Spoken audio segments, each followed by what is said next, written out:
eat. I'm not poisoning anything. You're not, huh? Get over. Get around there! Now, if you're not poisoning the pond, let's see you tip up that jug and take a swig. Well, I can't do that. It's concentrated chlorine. It kills the algae and fungus. It kills fish, too. We've tried 2 or 3 times to stop this pond. But this water's only for swimming. What do you think fish do? Walk? Now, take your jug of poison and get out of here. Lady, I'm only following orders of Mr. Drysdale. Aha! So Mr. Drysdale put you up to this, did he? Yes, ma'am. And now, if you don't mind, I'm running a little late. You're running fast, that's how you're running.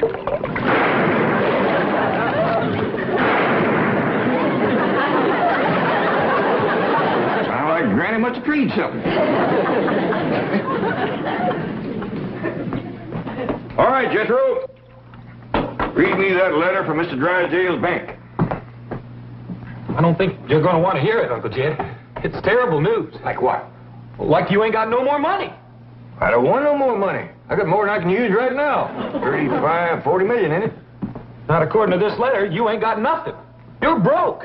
Broke? Jed Clampett? Yes, ma'am, that's a fact. He's what they call overdrawn. What does that mean? Well, that means that you owe Mr. Drysdale's bank $34.70. Ah, that's why he wanted to get shed of us, putting poison in our pond. Next thing you know, they'll be burning down our barn. Who? Mr. Drysdale, that's who. Oh, he was nice as pie to you when you had millions in his bank. But now that it's all gone, he has no use for you. How could all that money be gone? Jethro, are you for sure positive certain that letter's for me? Oh, yes, sir, Uncle Jed. There it is, wrote in black and white. Mr. J.D. Clampett.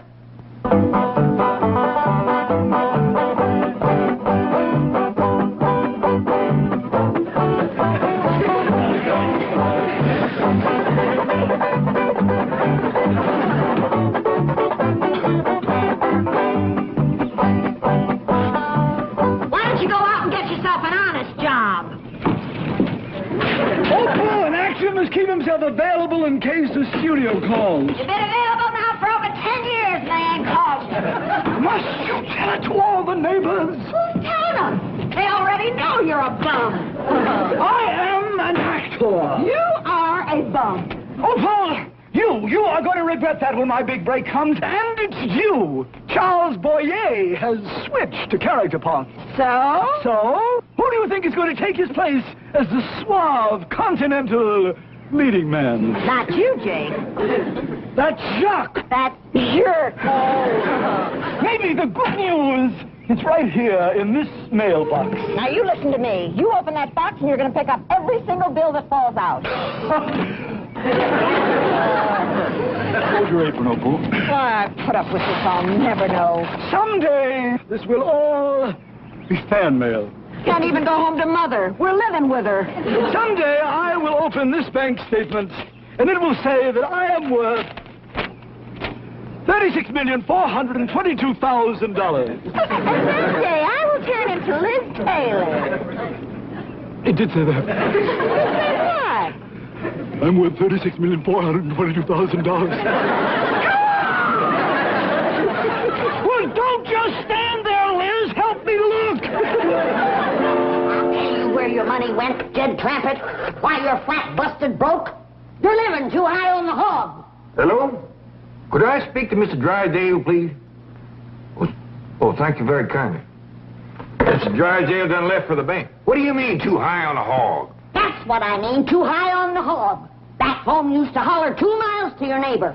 Out here you can't even holler next door. You have to use an expensive telephone. Granny, I don't hardly think I spent $35 million on the telephone. Milkman come. Want some? That's what I mean. Buying milk off of the truck instead of having our cow and squeezing our own.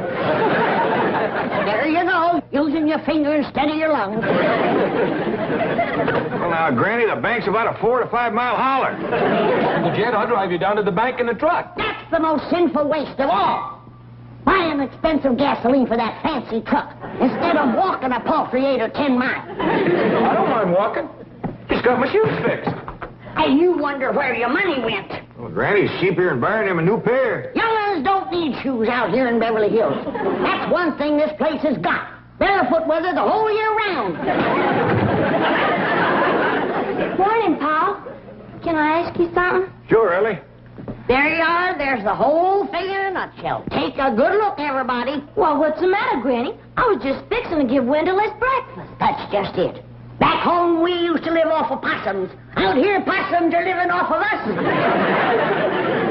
Fetch me my big lard barrel, Jethro. Lord barrel.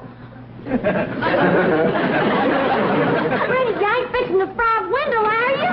No, child. I'm fixing to pack up our things and all our belongings and go on back home and stop this mad, crazy spending spree before we all end up in the poorhouse. Or maybe get poisoned from the poison pond. Poison pond? Well, Granny, me and Wendell was just going swimming. Well, save your swimming for the creek back home. Now, simmer down, Granny. I don't believe Mr. Drysdale poisoned our pond no more than I believe we spent all the money. Here you are, Granny. Hold it, Jethro. Put that down. Well, if it ain't spent, where is it? That's what I'm calling up to find out. Well, good morning to you, Commerce Bank of Beverly Hills. This here is Jed Clampett. Could I speak to Mr. Drysdale, please? Thank you, ma'am. Everything must be fine. It's real friendly. Mr. Drysdale's office? No, I'm sorry. He's on his way to the airport for an out-of-town trip. Mr. Drysdale's leaving town? That's where your money went, leaving town with him. Could I please talk to Miss Hathaway? Well, I'm afraid she's with Mr. Drysdale. Is both gone? It took them both to tote your money. Start packing, young'un.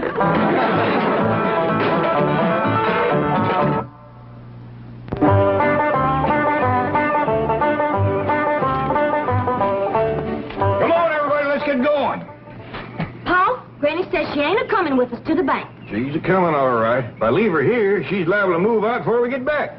But, Paul, she's a-packing a barrel, and she says she ain't gonna leave it. Don't you worry about this. Hop on there. She's a-coming.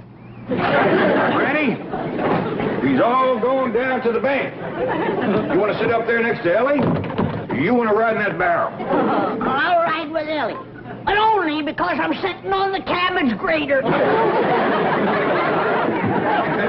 her up, Jethro. Yeah, start her up and squander some more of that money that we ain't got none left of. Gasoline or no gasoline, we's all going down to the bank and see about this overdrawn letter. Let her roll, Jethro.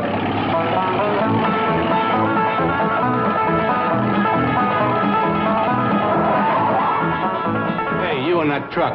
You can't stop there. Move on. Well, Mr. Policeman, we got business in the bank there. Move on or I'll give you a ticket. Oh, no, thank you. We already got a ticket for parking here. Two of them. $5 ticket and a $10 ticket. Doggos, we should have brought him along.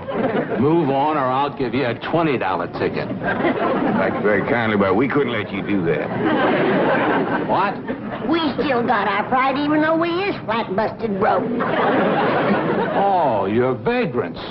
No, sir, I'm Jed, there's Elly Mae, and sitting next to her. You want me to run you in? Well, no, sir, you just stand aside, I'll walk in. See, we got business in there. Oh, you're not only traffic violators and vagrants, you're bum check artists. Now get that heap out of here before I arrest a lot of you. You sure ain't being very friendly.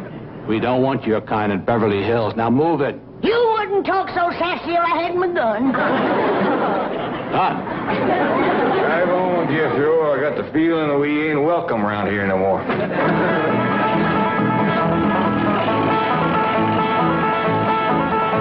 Jake, there's a cop. Maybe you shouldn't try to cash the check. Baby, it's the bank's mistake, not mine. Besides, is a man with $36 million going to miss a few thousand? Yeah, but it still seems dishonest. It isn't your money. Baby, to get a break in Hollywood, you've got to put up a big front. This is my chance. Next week, when I'm a big star, I'll pay it back. Well, Janet, Mr. Drysdale is winging east. And that leaves you and me to man this nerve center of our mighty bank. A little frightening, isn't it? Yes, Miss Hathaway. Now, during the chief's absence, I shall occupy his office and you will remain at my desk. Miss Hathaway's office. One moment, please. It's the new teller, Mr. Wilson. He said there's a rather shabbily dressed man by the name of J.D. Clampett wanting to withdraw $10,000. Wilson, Hathaway here. Don't let appearances deceive you. Mr. J.D. Clampett is good for any amount up to $36,422,000. Glad to help. 36 million. Needless to say, he is Mr. Drysdale's favorite depositor. Oh, that reminds me. The chief is having some work done at the Clampett estate. New filtering system for the pool, repairs to the driveway. I'll get on the phone and see that these things are taken care of. Oh, and, by the by, if Jethro should stop up to see me, just send him in. Jethro? Oh, he's that big, good-looking kid. I'll be watching for him. Janet, stand up, dear. Oh. Could you walk for me, please? Turn around for me, Janet, please. Around. You take the chief's office, I'll remain out here. That is an order.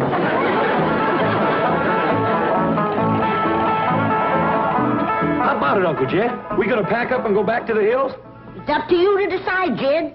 You're the head of the clan. Whatever you say, go. What's it gonna be, Paul? Go back home or stay here? We're gonna stay here. No, we ain't. We're going back home. Jed's gonna whop you, Granny. I'd rather get whomped than poisoned. Or shot down by Mr. Drysdale's hired killers. What hired killers? That policeman out front of his bank. He was going for his gun when we drawed away. Let's go back and whomp that rascal. We'll feud the whole thing. Oh, wait a minute. Now, ain't nobody going nowhere or do nothing till I am dead for certain convinced that Mr. Drysdale has turned against us and he's trying to get himself rid of us. What does he have to do to convince you, Jed?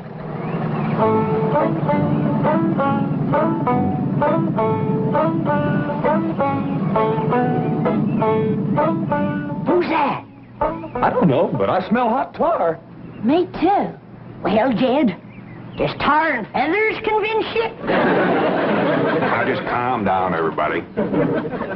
Hey, mister, what you got in that little tank there? Hot tar.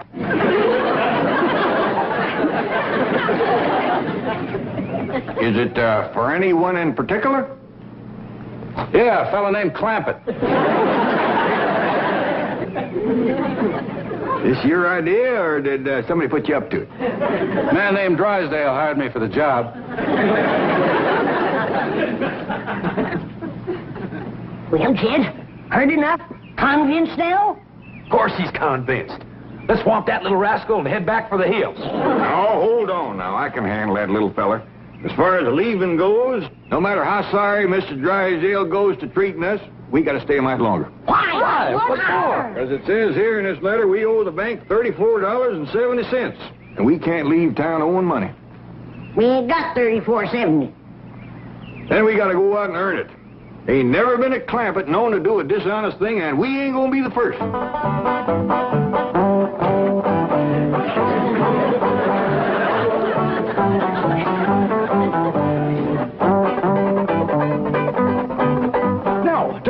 Mother, wait dinner for me, doll. I'll grab a bite of the studio commissary. What studio? Well, how can I tell until after I've weighed all the offers? Oh, and start packing, doll. I can't wait to get away from that old, broken-down heap. Now, that's no way to talk about Mother's house.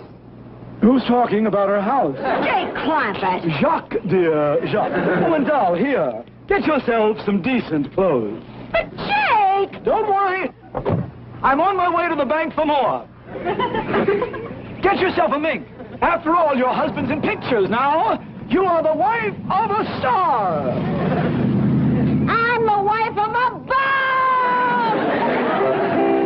bum! Little man, can I talk you out of this? Why don't you stop bugging me? I got a job to do. Yeah, well, like I keep telling you, I don't think you're man enough to do it. At least he's not alone. Well, I do. Please, won't you give up this notion? Want to know something? You're going to get hot tar all over you. I'm sorry you're such a muley, little feller. There he goes. Just be thankful I didn't head first into the hot tub. Yes, sir. Thank you, sir. Now let's go figure out how to raise that money.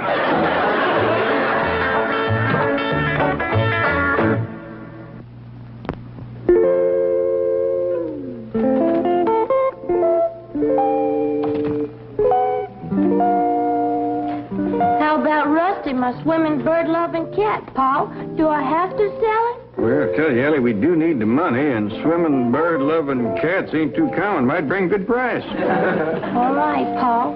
Well, how about Earl, my Benny Rooster that plays dead?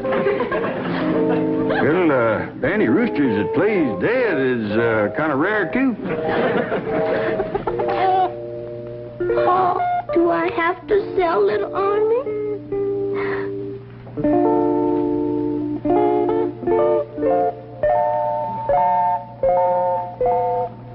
Well, I'll tell you what, Elly. I figure on making so much money cutting and selling wood, and with Jethro helping, and Granny peddling her pickled crow's gizzards, you're selling your animals liable to burden us down with a lot of money that we just don't need. So, turn them all loose.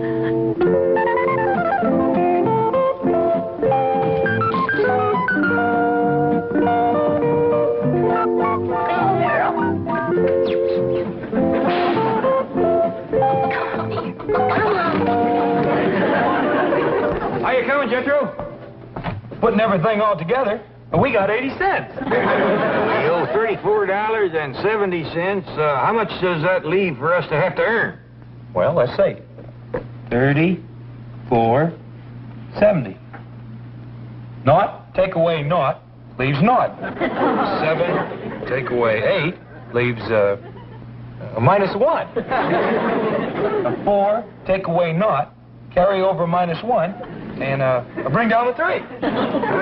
No, you sure can cipher. One thing we got out of Beverly Hills, a fine education for you. Where's my gun? Fetch my gun. Get me my gun. What's the matter now, Granny? I just caught another varmint out by the cement pond. Says he's gonna shut off my water. What for? Drysdale's orders. Says he's putting in a new system. I reckon that means he wants to get rid of us. I can't believe a man would be mean enough to thirst us out of here. I say it's feuding time. We've been provoked beyond human endurance. Howdy, Miss Hathaway. Give me that phone. I'll take it. Jed Clampett speaking. But, Mr. Clampett, how can you be at home? You were just downstairs drawing out another $10,000. What? Stay there. I'll call you right back. Well, Jake, you made it, just like you said you would. There you are in front of the movie cameras. Action. Cut.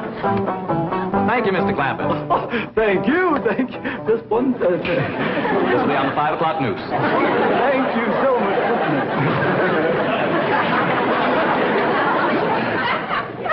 Well, did you hear that, Jake? You're going to be famous, just like you always promised. So, maybe a producer will see me. Call the studios and tell them to catch the 5 o'clock news. Of course, mere words can never express our deep humiliation over this unforgivable error.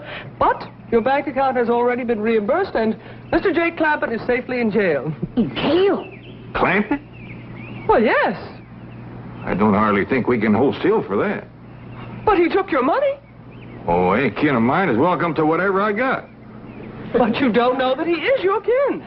We don't know that he ain't neither. I reckon we'd like him fetched out of there just as quick as can be. All right, if you insist.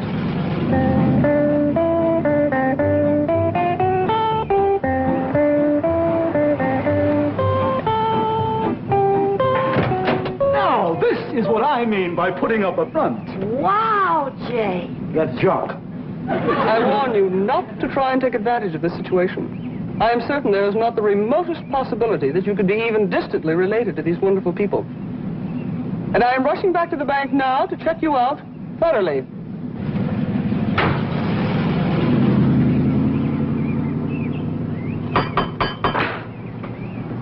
Well, howdy there. You must be Mr. and Mrs. Clampett. Cousin Jed. Pleased to meet you. Say, what side of the family are you from? This is my wife, Opal. And, darling, this is my long-lost favorite cousin, Jed Clampett. Howdy, man. This here is my daughter, Elly. Cousin Elly. This here is Granny. Cousin Elly. Say howdy to Granny. Howdy, Granny. This young lady belongs in the movies, and I'm going to see that she gets there. Well, thank you. Can we all go? There's going to be a double feature tonight. Marvelous. She's so wonderfully naive and unspoiled. And this here is my nephew, Jethro. Howdy. I hear tell you're a movie actor. Quite right, my lad. Well, let's all go and have some victuals and get better acquainted with our cousins, Opal and Jake. That's Jacques. That's Jake.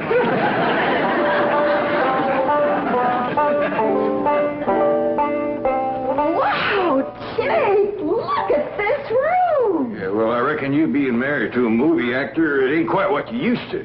You can say that again. Well, we got bigger rooms down the hall. No. This is fine. Oh, by the way, don't let this thing fool you the way it done Granny. She thought it was some kind of a fancy bathtub. And duck your head when you walk under this thing. Of course, you can't hurt it none. It's been walked into so much, it's just hanging there in 100 pieces. Mr. Clampett, that's a crystal chandelier. Yeah, but you don't want to try to light none of them candles.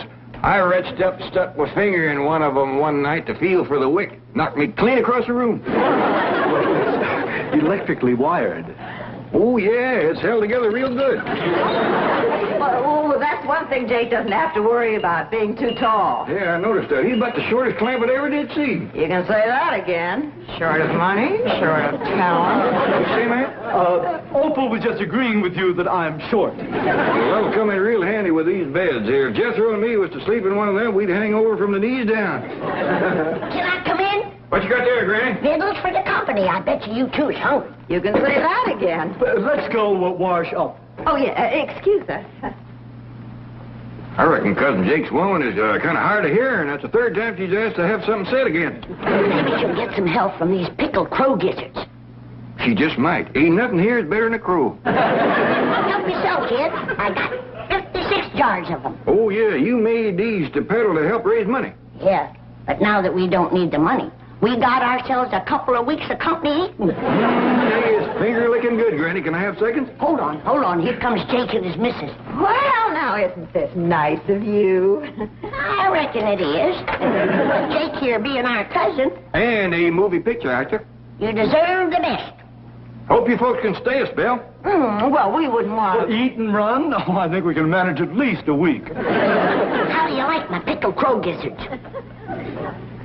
What did you say they were? I said they're pickled crow gizzards. Granny's got 56 jars. We can have them 3 meals a day. That didn't hurt. Reckon she ain't partial to crow gizzards. What do you think of them, Cousin Jake? Oh, I'm staying a week. This isn't the first time I've eaten crow.